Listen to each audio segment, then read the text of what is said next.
أعوذ بالله من الشيطان الرجيم. بسم الله الرحمن الرحيم.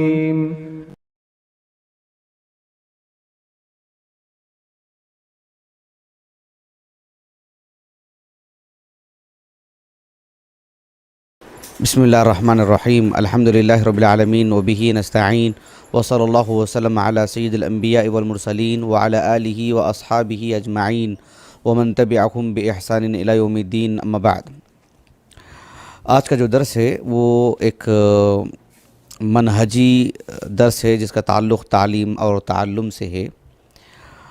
اس نشست سے متعلق جو ہم نے اشتہار بنایا ہے اس میں آپ نے دیکھا ہوگا کہ دین سیکھنے سکھانے سے متعلق محدثین کا ایک امتیازی منہج کی وضاحت، یعنی محدثین علم لینے اور علم دینے سے متعلق جن اصول اور ضوابط کا لحاظ رکھا کرتے تھے انہی اصول میں سے یہ ایک اہم اصول ہے کہ مقامی اہل علم سے پڑھنے کی اہمیت.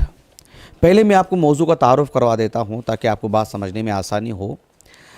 مجھے کہنا یہ ہے آج کی اس نشست میں، اور آپ حضرات کی اس جانب توجہ دلانی مقصود ہے کہ ہم میں سے جو مسلمان جس علاقے میں رہتا ہے اس علاقے کے عالم دین سے وہ پڑھے، ان سے تعلق رکھے، ان سے دین سیکھے، ان سے علم لینے کے بعد پھر اس کا دائرہ آگے بڑھے.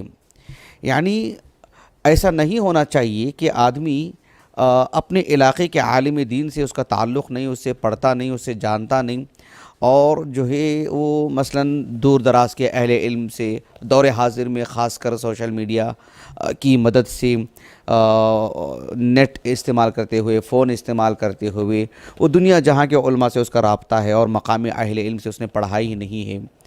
یعنی یہ مقصود نہیں ہے کہ اب جس علاقے میں وہ رہتا ہے دیگر علاقوں کے اہل علم سے نہیں پڑھے گا، ان سے نہیں پوچھے گا، ان سے علاقہ نہیں رکھے گا، یا باہر کے علماء سے نہیں پوچھے گا. قطعاً یہ ہمارا موقف نہیں ہے. یہ کیسے ہو سکتا ہمارا موقف؟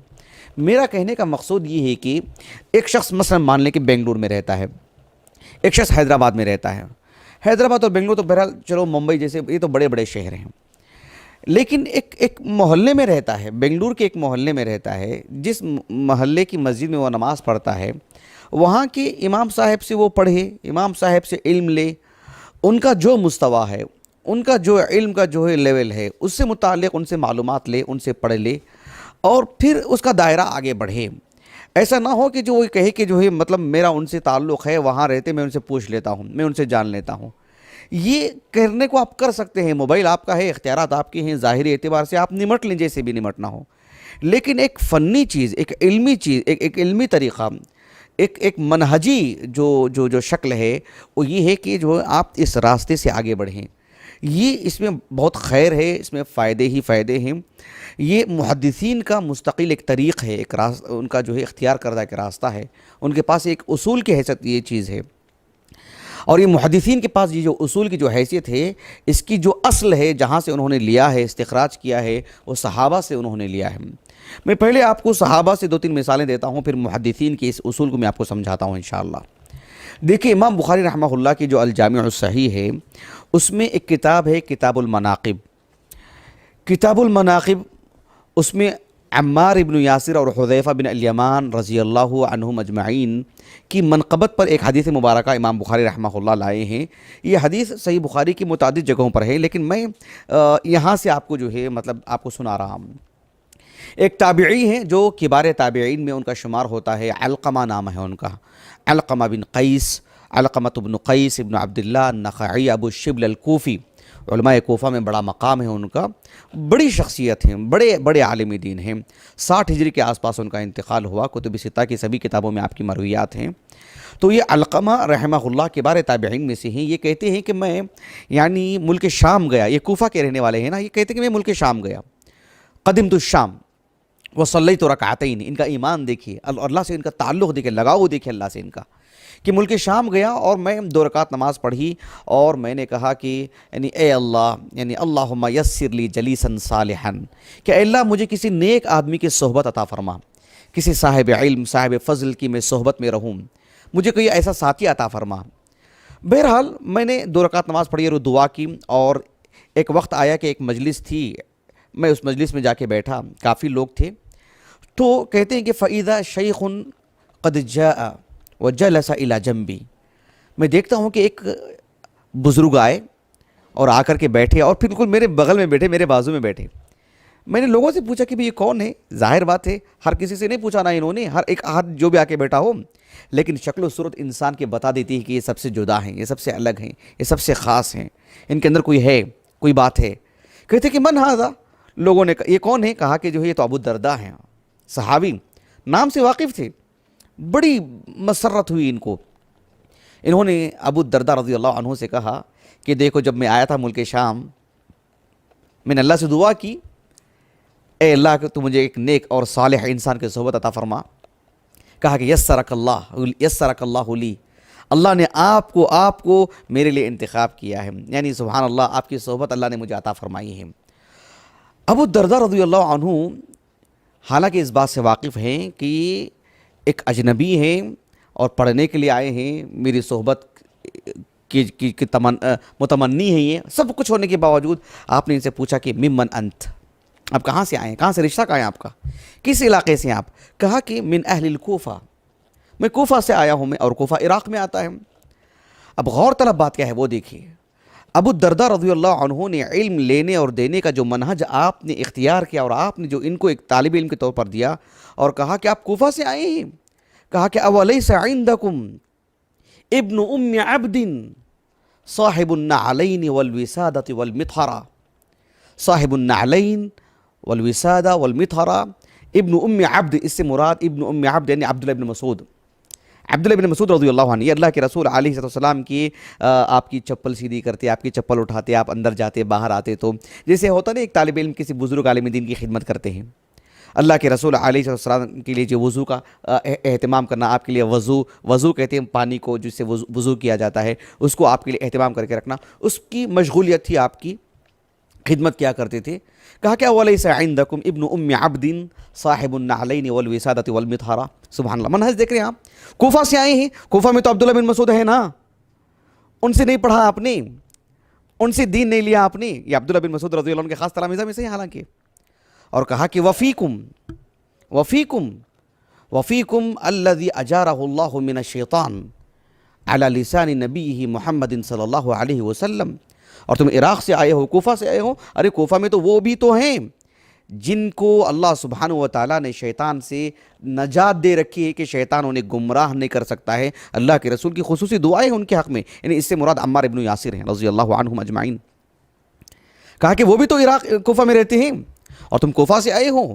کہا کہ اولیس عندکم یا اولیس فیکم صاحب السر النبی صلی اللہ علیہ وسلم الذي لا يعلم احد غیرهم، اور تم کوفہ سے آئے ہو، کوفہ میں تو حذیفہ بن الیمان بھی تو رہتے ہیں رضی اللہ عنہما، وہ اللہ کے رسول کے تو رازدار ہیں صلی اللہ علیہ وسلم، اور ایسا راز ان کے پاس سے اللہ کے رسول کا ان کے علاوہ کوئی نہیں جانتے ہیں۔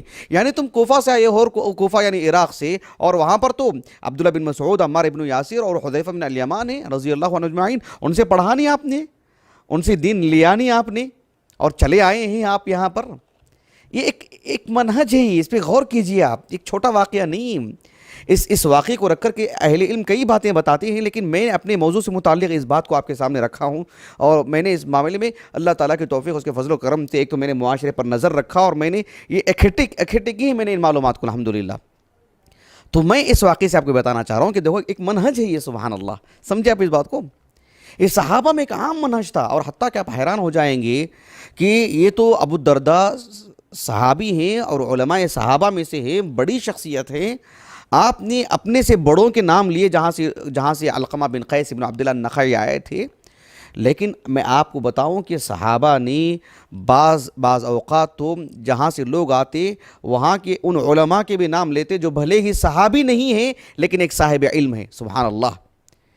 اب غور کیجئے گا، تہذیب الکمال فی اسماء الرجال میں یہ واقعہ ہے، عمرو بن اوس کے ترجمہ حیات میں ایک صاحب ہیں جن کا نام ہے عبد الرحمن ابن نافع ابن لبیبہ الطائفی، طائف کے ہیں وہ، الطائفی۔ وہ کہتے ہیں کہ میں مدینہ آیا، مدینۃ الرسول صلی اللہ علیہ وسلم، جہاں ابو ہریرہ رہا کرتے تھے رضی اللہ عنہ، میں ان کے پاس آیا اور آ کر کے میں نے ان سے کچھ سوالات کیے. کہا کہ سألت ابا ہریرہ عن شیء، میں نے کچھ مسئلے سے متعلق پوچھا ان سے. کہا کہ ممن انت، آپ آئے کہاں سے ہیں، کہاں سے ہو تم؟ کہا کہ من ثقیف، یعنی من طائف، من ثقیف یعنی بنو ثقیف، بنو ثقیف طائف میں رہا کرتے تھے. کہا کہ میں طائف سے آیا ہوں. کہا کہ تسألونی وفیکم عمرو بن اوس، یعنی آپ کے پاس تو عمرو بن اوس ہے نا، ان سے پوچھا آپ نے، ان سے پڑھا آپ نے، یہ سوالات ان سے کیا آپ نے، مجھ سے کر رہے ہو. ایک نہج دیا آپ نے. سبحان اللہ، غور کیجئے آپ. عمرو بن اوس ابن ابی اوس کتب ستہ کی سبھی کتابوں میں آپ کی مرویات ہیں. کبار تابعین میں سے ان کا شمار ہوتا ہے. 90 ہجری سے وفات ہے ان کا لگ بھگ، یا اس کے کچھ پہلے. غور طلب بات یہ ہے کہ ابو ہریرہ کہہ رہے ہیں رضی اللہ عنہ. سبحان اللہ العظیم. غور کیجئے آپ. اسی طرح سے سفیان ابن سعید ابن مسروق الثوری رحمہ اللہ، ثور ان کے اجداد میں سے ایک صاحب ہیں، ثور انہی کی طرف نسبت ہے الثوری. 160 ہجری سے وفات ہے ان کا. امیر المؤمنین فی الحدیث سفیان ابن سعید الثوری رحمہ اللہ، بڑی شخصیت، حافظ الکوفہ. یہ کہتے ہیں کہ ہمارے استاذ عمر ابن سعید ابن ابی حسین القرشی النوفلی المکی، قرشی ہیں، بنو نوفل سے ہیں اور علماء مکہ میں سے ہیں. یہ اپنی والدہ سے اس بات کو نقل کرتے ہیں کہ عبداللہ ابن عمر ابن الخطاب رضی اللہ عنہما، معروف صحابی، وہ مکہ آئے تو اہل مکہ امن پڑے آپ پر اور سوالات پہ سوالات کرنے لگے. عبداللہ بن عمر بن الخطاب رضی اللہ عنہما نے ان لوگوں سے کہا کہ اتجمعون یا اہل مکہ المسائل، اے اہل مکہ تم یہ سارے سوالات اکٹھا کر کے میرے سامنے پیش کر رہے ہو. وعندکم ابن ابی رباح، یعنی عطا ابن ابی رباح تمہارے درمیان موجود ہیں. 114 ہجری سے وفات ہے عطا بن ابی رباح کا، اوساط تابعین میں سے ہیں. کتب ستہ کی سبھی کتابوں میں آپ کی مرویات ہیں. علماء مکہ کے عظیم فقہاء میں سے ہیں، عظیم مفتیان میں سے ہیں. بلکہ آپ کے ہوتے ہوئے موسم الحج میں کوئی زبان نہیں کھولتا تھا.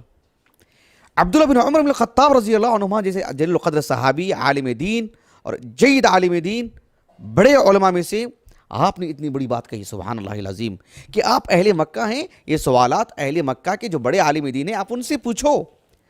ان کی طرف احالہ کیا آپ نے، ان کی طرف رجوع کروایا ان کو.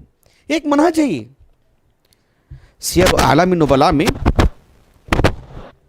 سعید ابن جبیر رحمہ اللہ کا ترجمہ حیات پڑھ کر کے دیکھیں، بہت مفصل لکھا ہے امام ابو عبداللہ الذہبی نے رحمہ اللہ. ایک صاحب ہیں جن کا نام ہے جعفر ابن ابی المغیرہ. جعفر ابن ابی المغیرہ صرف سنن ابی داؤد میں ان کی روایت ہے.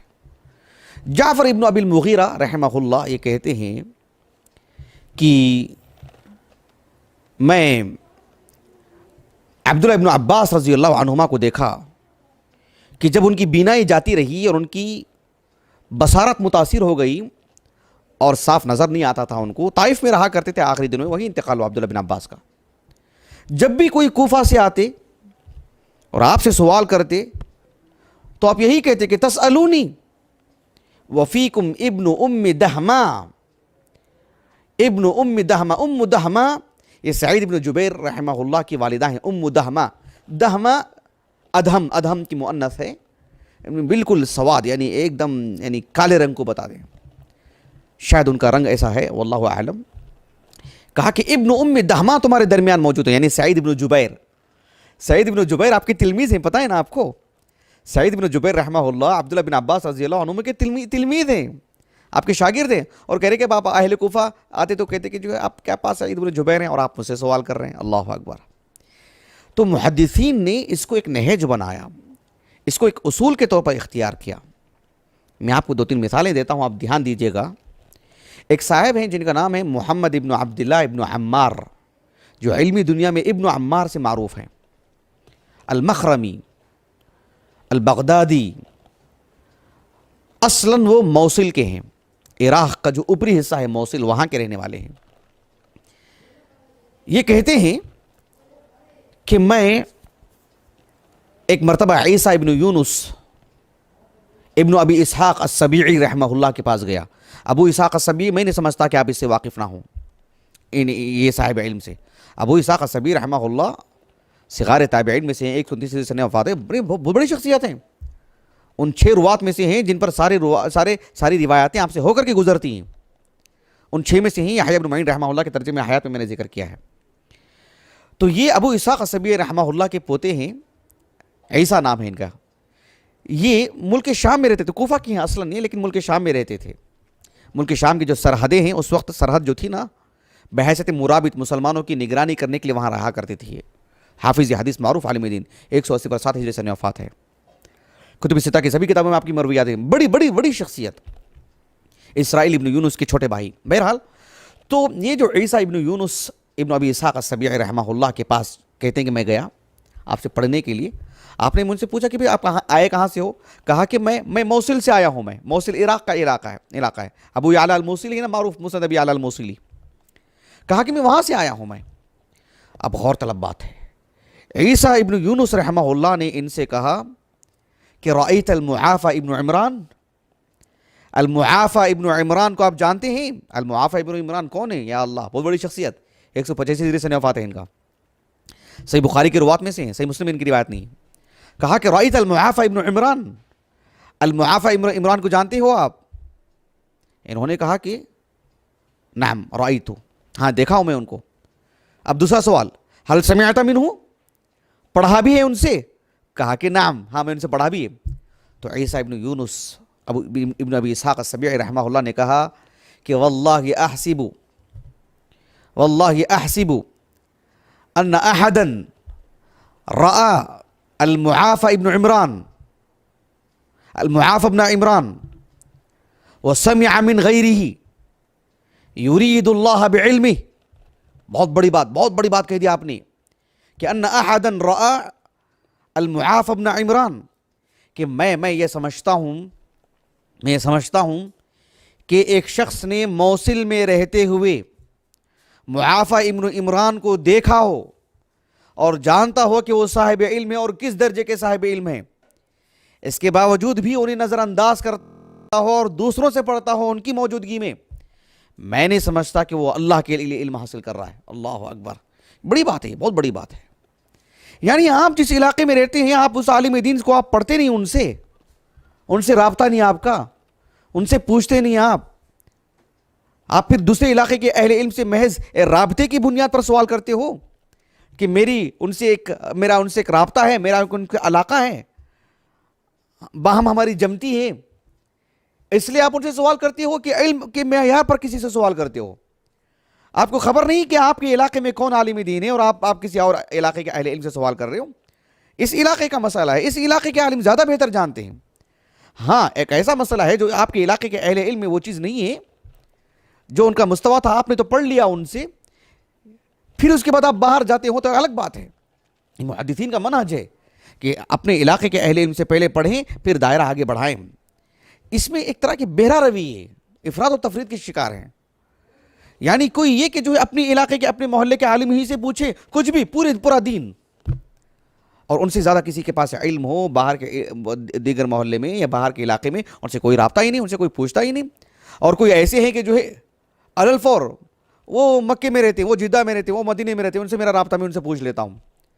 جناب یہاں کا مسئلہ ہے, یہاں سے پوچھیں, آپ ان سے رابطہ کریں, آپ پہلے ان سے پڑھیں پھر دائرہ آگے بڑھائیں. آپ یہ طریق ہے, یہ ایک طرح کا جو ہے مطلب منہج ہے اہل علم کا. ایک صاحب ہیں ابو عصمہ, کنیہ سے مشہور ہیں, سہل بن المتوکل. وہ کہتے ہیں, یہ سب تہذیب الکمال فی اسماء الرجال کے سب واقعات میں آپ کو سنا رہا ہوں. یہ کہتے ہیں کہ یہ بخارا کے ہیں, جیسے امام بخاری بخارا کے ہیں, یہ بھی بخارا کے ہیں. کہتے ہیں کہ میں بغداد آیا, امام اہل السنت والجماعہ امام احمد بن حنبل رحمہ اللہ سے میں نے کہا حدثنی, آپ مجھے پڑھائیے, آپ مجھے حدیثیں بیان کیجیے. کہا کہ من این انت, کہاں سے ہیں آپ؟ کہا کہ من بخارا, میں تو بخارا سے آیا ہوں.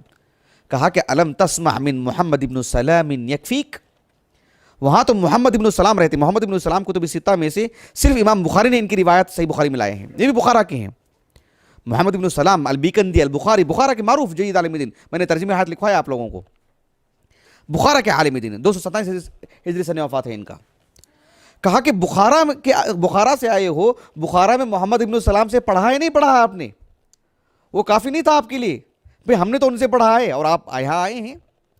مطلب اگر آپ نے ان سے جو پڑھا ہے اس سے زائد کوئی چیز ہو تو آپ لے سکتے ہیں، لیکن آپ نے ان سے پڑھا ہے کہ نہیں پڑھا ہے؟ بخارا سے آئے ہو تو ایک تو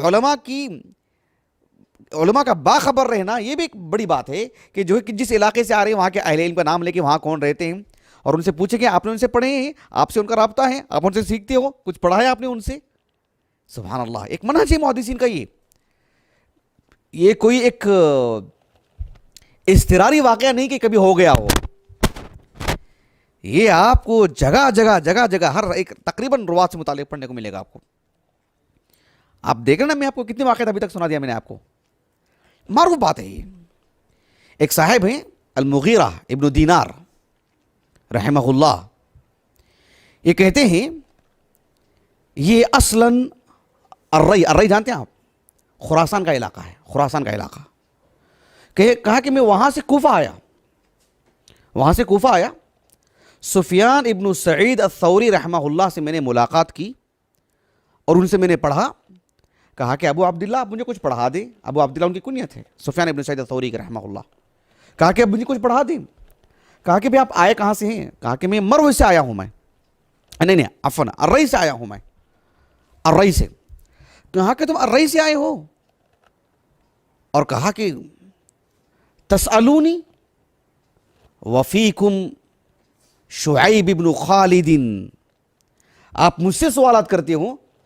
تسألونی و شعیب ابن خالد عندکم، اور تمہارے درمیان شعیب ابن خالد بڑی شخصیت ہیں، بڑے عالم دین ہیں.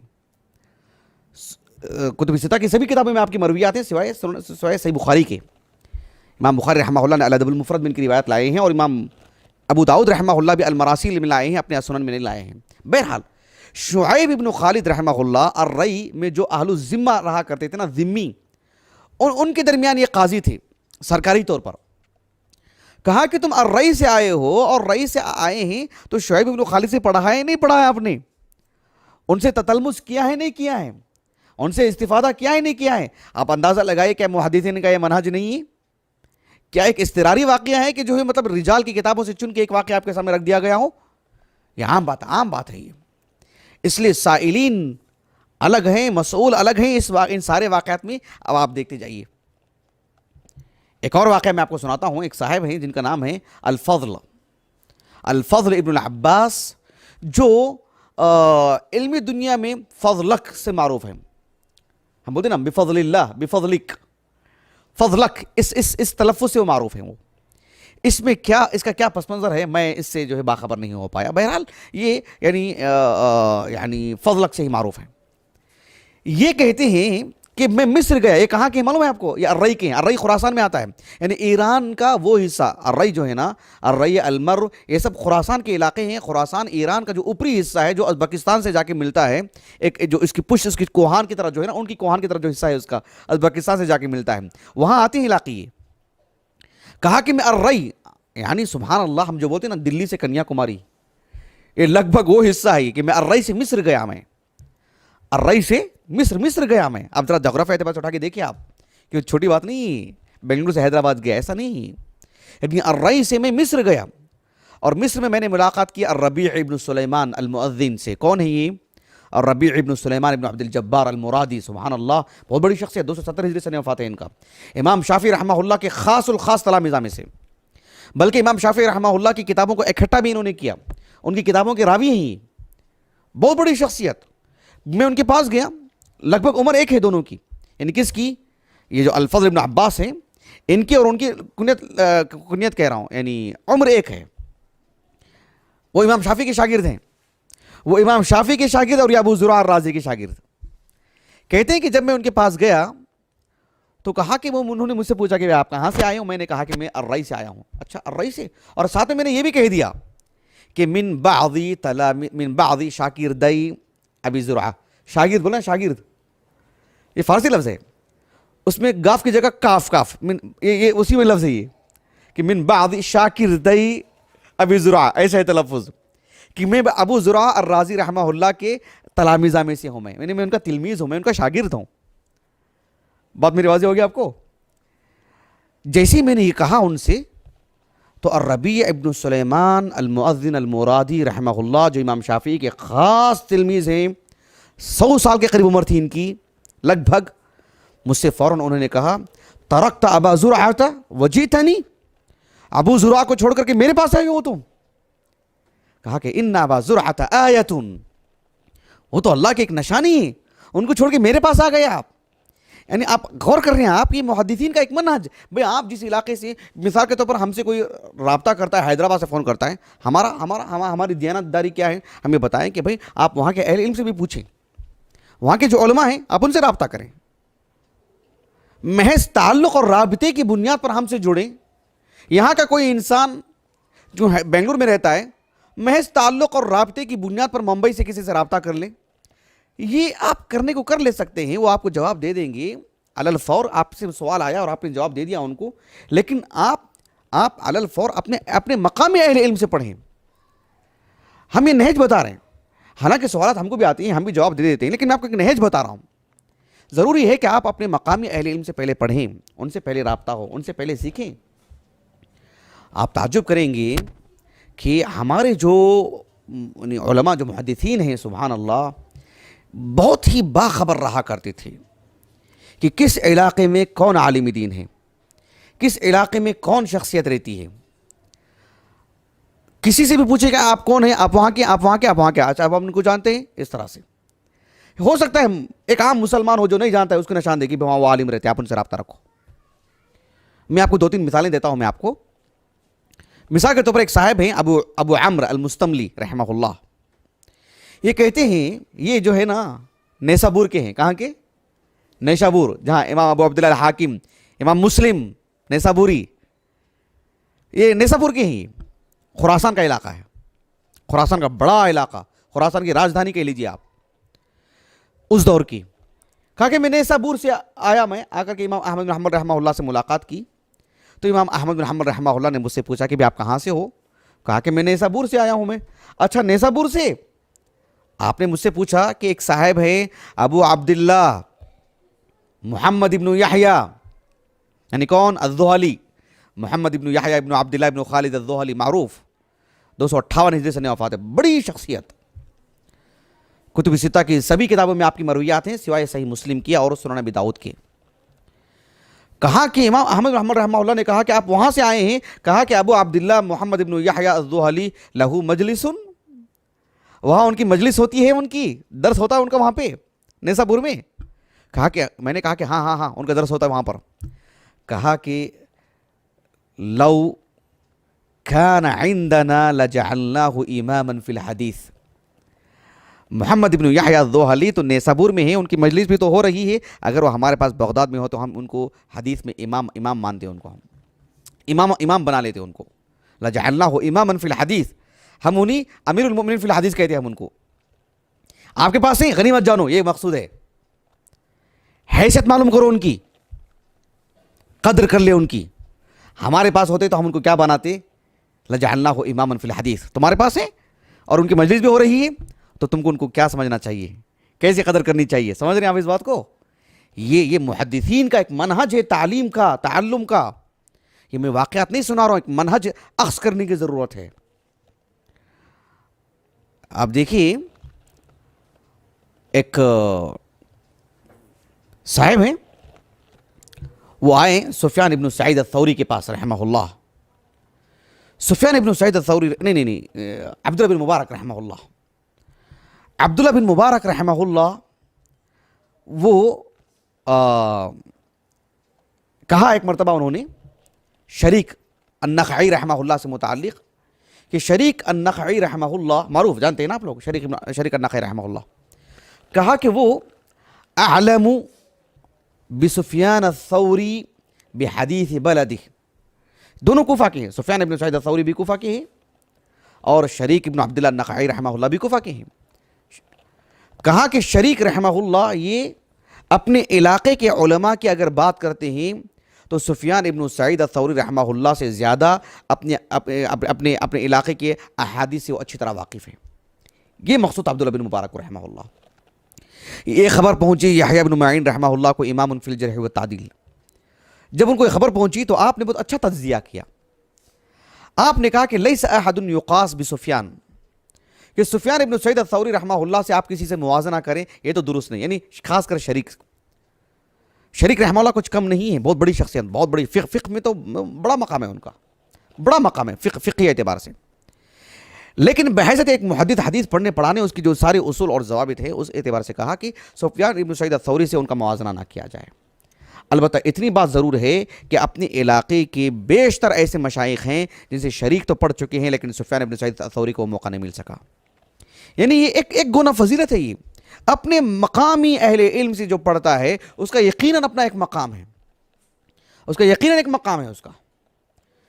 امام شعبہ رحمہ اللہ کے پاس ایک صاحب آئے تھے مرو سے، مرو اس کی جو نسبت ہوتی ہے نا المروزی، مرو سے ایک صاحب آئے تھے.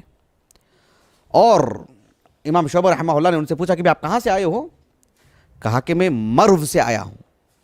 کہا کہ عبداللہ بن مبارک رحمہ اللہ کو جانتے ہو؟ تعریف عبداللہ بن مبارک؟ کہا کہ ہاں جانتا ہوں. کہا کہ ما قدم علینا مثلہ، ان کی طرح آج تک کوئی ہمارے پاس نہیں ہے. بصرہ میں رہا کرتے تھے امام شعبہ رحمہ اللہ، بصرہ میں ان جیسی کوئی شخص اب تک نہیں آئی ہے. حالانکہ عبداللہ بن مبارک رحمہ اللہ امام شعبہ سے عمر میں چھوٹے ہیں، لیکن دیکھیں کتنی بڑی بات ہے. یعنی مقامی اہل علم کو، مقامی جس علاقے سے لوگ آتے ہیں وہاں کے لوگوں کو وہاں کے علماء کی فضیلت بتانا، وہاں کے علماء کا مقام بتانا کہ آپ وہاں سے آئے ہوں، جانتے ہیں آپ ان کو، وہ علم و فضل وہ اس میں ایسے ہیں. وہ آپ نے اگر نہیں سمجھا ہے تو سمجھ لیں، آپ نے نہیں جانے ہیں تو جان لیں. اگر آپ واقف نہیں ہیں، باخبر نہیں ہیں، آپ سمجھتے ہیں کہ ہم ہی اہل علم ہیں، ہم سے آگے پڑھتے ہو، نہیں، جس علاقے سے تم آئے ہو نا وہاں بھی یہ اور وہ ہم سے تو کافی گنا بہتر ہیں، آپ ان سے رابطے میں رہو. یہ اخلاص تھا ان کے اندر ماشاءاللہ. آخر میں ایک دلچسپ واقعہ سنا کر کے اپنی بات کو ختم کرتا ہوں. امام ابو عبداللہ الذہبی رحمہ اللہ کی جو سیر و اعلام النبلاء ہے وہ یا اللہ یعنی خاص کر تعلیم اور تعلم کے اعتبار سے بہت ہی منہجی کتاب ماشاءاللہ. سیر و اعلام النبلاء میں انہوں نے ایک واقعہ لکھا ہے. وہ واقعہ ہے اصل میں ایک صاحب کا جن کا نام ہے محمد ابن ہبت اللہ ابن العلا. ایک علاقہ ہے یعنی برجرد، کیا علاقہ ہے؟ ہاں، ایک یعنی اس کو تلفظ کیسے پڑھیں گے، ایک قدیم علاقہ ہے. آپ جانتے ہیں یعنی کہ کیا علاقہ ہے وہ؟ کیا کہتے ہیں، ہمدان ایک علاقہ ہے. یعنی اگر میں آپ کو موٹا موٹا حصہ اگر دوں آپ کو میں، یعنی کویت ہے، کویت کے اوپر عراق شروع ہوتا ہے. عراق کا جو جنوبی حصہ ہوتا ہے جو ایران کی طرف جاتا ہے، یعنی عراق کا وہ حصہ جو ایران کی طرف جاتا ہے، وہیں پر بالکل قریب میں بصرہ ملے گا آپ کو. بصرہ سے تھوڑا نیچے اتر جائیں گے آپ ایران کے بالکل سرے پر، وہ ایران کا وہ حصہ جو کویت کے قریب ہے، یعنی عراق کے بالکل عراق اور کویت سے جا کے ملتا ہے. جغرافیہ اعتبار سے دیکھ لیجیے آپ، میں اور کتنا تقریب کروں میں آپ کو. تو وہاں ایک علاقہ ہے بہت معروف بہت مشہور، اصبہان کا بالکل قریبی علاقہ ہے ہمدان کے قریب کا ایک گاؤں ہے. وہ میں اور تقریب نہیں کر سکتا ہوں میں. جیسے مثال کے طور پر مان لیجیے کوئی شخص سعودیہ میں رہتے ہیں، مصر میں رہتے ہیں، ہندوستانی تاریخ بتانا ہو تو کیا بتائیں گے؟ بنگلور کو بتانے کے لیے بھائی وہ جنوبی ہند بتا دیں گے، کرناٹکا اور تلنگانہ اور آندھرا تو ایسا تو نہیں بتا پائیں گے. آسان نہیں کہ جو بالکل بنگلور بالکل بتائیں کہ حصور سے اتنے کلومیٹر اور جو ہے ٹمکو سے اتنے کلومیٹر، ایسا تو نہیں بتا پائیں گے نا، بالکل موٹا موٹا حساب. تو میں بھی ایسے ہی کر کے بتا رہا ہوں میں آپ کو، اور کیسے قریب کر سکوں. تو یہ برجرد یا ایسا ایک ملتا جلتا علاقہ ہے، بڑا ہرا بھرا علاقہ. تاریخی کتابوں کے حوالے سے فی الحال کا مجھے نہیں معلوم ہے. تو اس علاقے کی یہ شخصیت ہے. سمجھ میں آگے بات آپ کو؟ یہ جس کا میں نے نام لیا ہے، ان کا سن وفات مجھے نہیں معلوم ہے، لگ بھگ یہ 6ویں صدی ہجری کے آغاز کے ہیں. اس واقعے کو بیان کرنے والے ایک عظیم المرتبہ عالم دین ہیں جو علمی دنیا میں السمعانی سے معروف ہیں. السمعانی صاحب الانصاب، ہمارے پاس کتاب ہے ان کی السمعانی. ان کا نام ہے عبد الکریم ابن محمد ابن منصور. جو منصور ہے نا دادا ان کی، یہ بھی تو بہت بڑی شخصیت اہل السنہ کے بڑے علماء میں سے. ابو المظفر السمعانی علمی دنیا کی جلیل القدر شخصیات میں سے. ابو المظفر السمعانی اہل السنہ والجماعت تو آپ کے حوالے بہت دیتے ہیں، ان کی بات کی علماء میں سے. تو یہ جو عبد الکریم السمعانی ہیں صاحب الانصاب، ان کا انتقال تقریباً جو ہے 562 ہجری ہے، یہ کہتے ہیں کہ یہ جو برجرد، یہ جو میں نے علاقہ کہا نا برجرد، اس علاقے کی جامع مسجد میں بیٹھا تھا اور کنت انسق الحدیث، حدیثیں لکھ رہا تھا میں، تو میں دیکھا کہ ایک بزرگ آدمی وہ میرے قریب آئے، رث الحیہ یعنی ان کے کپڑے، ان کے بال، ان کا رہن سہن لگ رہا تھا کہ بھئی کوئی عام بزرگ ہیں، عام جیسے ہوتے نا، مطلب نہیں لگ رہا تھا کہ وضاحت سے کہ جو کہ کوئی بڑے عالم ہیں، ایک ایسا نہیں لگ رہے تھے مجھے، میں سمجھا کہ کوئی عام بزرگ ہیں، ایک بڑی عمر کے آدمی بس آ رہے جا رہے، ایسے میں نے سمجھا ان کو۔ وہ میرے قریب آئے اور آ کر کے انہوں نے مجھ سے دریافت کیا کہ بھی آپ کیا کر رہے ہو، کیا لکھ رہے ہو، ماذا تکتب، کیا لکھ رہے ہو تم؟ یہ کہتے ہیں کہ جو ہے فکرہت الجواب، فکرہت، میں ایک طرح سے ناپسند کیا کہ جو ہے میں ان کو جواب دوں، یعنی میں سمجھا ہی نہیں کہ کون ہے میں ایک علمی آدمی ہوں، پڑھنے لکھنے والا طالب علم ہوں، اب پوچھے تو میں کیا بتاؤں کہ ان کو حدیث کیا ہوتی ہے، کیا بتاؤں کہ ان کو میں متن کیا ہوتا ہے، سند کیا ہوتی ہے، روات کس کو کہتے ہیں، جرح و تعدیل کیا ہوتا ہے، ان کو کیا معلوم، سیدھے سادھے بزرگ لگ رہے ہیں، اب ان کو میں کیسے سمجھاؤں؟ ظاہری وضع خطا کو دیکھ کر کے انہوں نے ایسے سمجھ لیا کہ جو ہے میں ان کو کیسے جواب دوں۔ بہرحال وہ آگے بڑھ کر کے انہوں نے مجھ سے پوچھا کہ کأنک طالب، مجھے لگ رہا کہ آپ ایک طالب علم ہیں۔ میں نے کہا کہ ہاں۔ پھر انہوں نے مجھ سے پوچھا کہ ٹھیک ہے آپ کیا لکھ رہے ہیں؟ آپ کہا کہ میں تو حدیث لکھ رہا ہوں۔ کہا کہ جو ہے یعنی عمن، کن کی روایت لکھ رہے ہیں آپ، کہاں سے ہیں آپ؟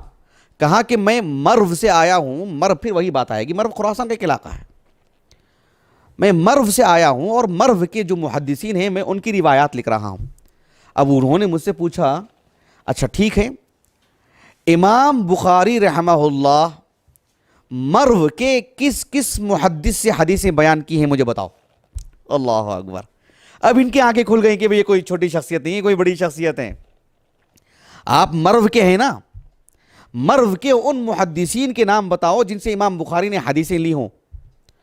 میں نے کہا عبداللہ ابن عثمان، 221 ہجری سے وفات ہے ان کا، میں نے عبدان، میں نے تفصیل سے لکھوایا ان کے بارے میں، عبدان، عبداللہ ابن عثمان، 221 ہجری سے وفات ہے ان کا۔ اچھا اور کہا کہ صدقہ ابن الفضل، معروف شخصیت، صدقہ ابن الفضل، یہ صحیح بخاری میں صرف کتب ستہ میں صرف صحیح بخاری میں ان کی روایت ہے، بڑی شخصیت ہے، ان کے نام پر تو جو مطلب روڈ بنایا گیا ہے قدیم دور کی میں بات کر رہا ہوں آپ کو، بہت پٹی بنائی گئی تھی بہت بڑی۔ کہا کہ ان سے بھی پڑھا امام بخاری رحمہ اللہ نے، امام ہیں بھئی صدقہ ابن الفضل، یعنی جنہوں نے بغداد میں امام احمد بن حنبل کی طرح مرو میں انہوں نے وہ کردار ادا کیا جو امام احمد بن حنبل کا کردار ہے مرو میں، صدقہ ابن الفضل رحمہ اللہ، 224 ہجری سے وفات ہے ان کا۔ کہا کہ اچھا اور کہا کہ عبداللہ ابن منیر سے، عبداللہ ابن منیر بھی جو مرو کے ہیں، مروزی، 241 ہجری سے وفات ہے ان کا۔ کہا کہ ان سب سے پڑھائیں، اچھا ٹھیک ہے۔ اب پھر ایک اور انہوں نے سوال کیا کہ جو ہے آپ نے جو پہلا نام لیا امام بخاری رحمہ اللہ کے استاد عبدان جو مرو کے ہیں، عبدان، کیوں عبدان کہا گیا ان کو؟ لماذا لقب عبدان، کیوں وہ عبدان کے لقب سے ملقب ہوئے؟ اب یہ کہتے ہیں کہ جو ہے ثم نظرت الیہ بعین الادب، اب تک جو میں ان کو ایک الگ نظر سے دیکھ رہا تھا، اب میں ادب و احترام سے ان کی طرف دیکھ رہا تھا، میں کہ بھی بہت بڑی شخصیت ہیں، اتنی بالکل باریک سوالات کر رہے ہیں، اتنی باریک سوالات کر رہے ہیں۔ میں نے یہ کہتے ہیں کہ توقفت، میں کچھ دیر تک رکا رہا، پھر میں نے ادب سے کہا کہ یفیدنا الشیخ، شیخ ہم کو فائدہ پہنچا دیں، مجھے امید ہے کہ شیخ ہمیں فائدہ پہنچا دیں گے انشاءاللہ، یفیدنا الشیخ، یہ شیخ ہے ہم کو فائدہ پہنچا دیں گے، بتا دیجئے آپ، افیدنا کہنے کے بجائے یفیدنا الشیخ، شیخ ہمیں فائدہ پہنچا دیں گے۔ بڑے ادب سے میں نے آپ سے بات کہی تو انہوں نے کہا کہ بات ایسی کہ ان کا نام تھا عبداللہ ابن عثمان، ان کی کنیت تھی ابو عبد الرحمن، دو عبد یہاں پر جمع ہو گئے تو عبدان، اس وجہ سے عبدان کے لقب سے ملقب ہوئے۔ صحیح بخاری میں آپ دیکھے ہوں گے نا، امام بخاری کہتے ہیں حدثنا عبدان حدثنا عبدان حدثنا عبدان، ابھی ہم نے امام بخاری کا معنی پڑھا نا، قال لنا عبدان، ابھی پڑھا نا میں آپ لوگوں کو چند دن پہلے۔ تو کہنے کا مقصود یہ ہے کہ یہ جب یہ سوال آیا تو میں نے پوچھا کہ ان سے کہ کہاں سے لیا آپ نے یہ سب معلومات؟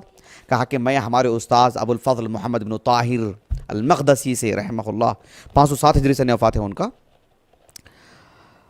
جو اصول الستہ ہے نا، ہمارے پاس رسالہ ہے، دیکھیں گھر میں ہے میرے پاس، دیکھ لے سکتے ہیں آپ لوگ، اس کے مصنف. تو کہا کہ جو ہے میں نے ان سے معلومات لی ہیں. تو دیکھیے آپ نے یہ کہا کہ آپ کہاں سے ہیں، کہا کہ مرو سے. تو کہا کہ امام بخاری نے مرو کے کن کن محدثین سے حدیث لے بیان کرو. یعنی کتنی بڑی بات ہے کہ علاقائی اعتبار سے آپ کو واقف ہونا چاہیے، علاقائی اعتبار سے اپنے علم سے واقف ہوں، ان سے پڑھے کریں. یہ منہج ہے، ہم کو اس بات کی کوشش کرنا چاہیے. میرا درس جو لوگ سن رہے ہیں، آگے بھی جب بات جائے گی اس کو سنیں، اس کو سمجھیں، اس کو لیں، اور اپنے مقام اہل علم سے ایک ملاقات ہو، ان سے پڑھیں، ان سے استفادہ کریں. جہاں وہ چیز ہے اس کے اوپر کی، تو پھر آپ دائرہ آپ کا آگے بڑھے، اور آگے بڑھنا چاہیے.